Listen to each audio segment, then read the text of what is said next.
It's me, Belle ng Hong Kong, ang inyong bagong TH.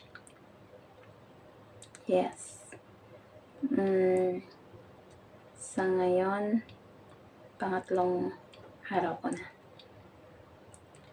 At sa awa ng Diyos, okay lang naman. Magaan lang naman yung trabaho ko.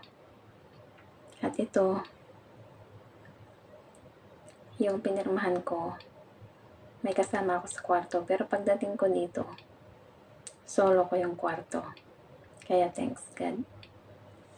At lahat ng gamit dito sa kwarto, bago.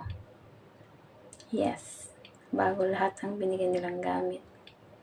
Kaya, sa mga nangangarap, makapunta dito sa Hong Kong,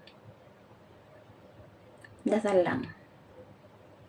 Dasal lang at magtiwala.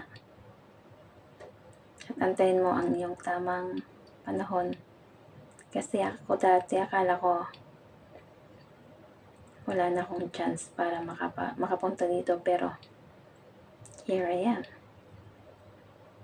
Kaya, tuloy mo lang yung pangarap mo.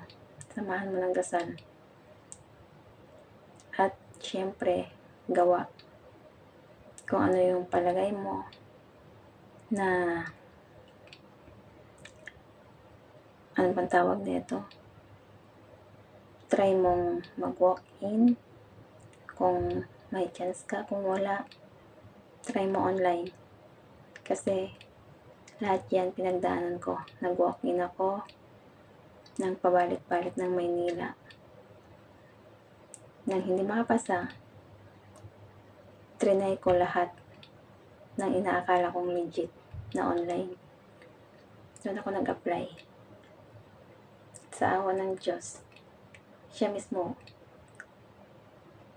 para sa akin, siya mismo yung gumawa ng chance para sa akin.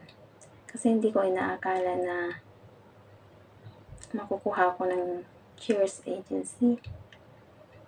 Kasi nakalimutan ko na kung paano ako nag-apply sa kanila. Sila yung nag-approach sa akin nung alam nilang may employer na. Kaya kung pangarap mo makapag-abroad, panghawakan mo yung pangarap na yan at samahan mo ng dasal at gawa. And that's all for today's video, guys. Kung hindi ka pa nakasubscribe sa channel ko, subscribe ka na. Kasi ito na ang simula para mapanood mo ako palagi. It's me, Belle ng Hong Kong. Bye, guys. Thank you for watching.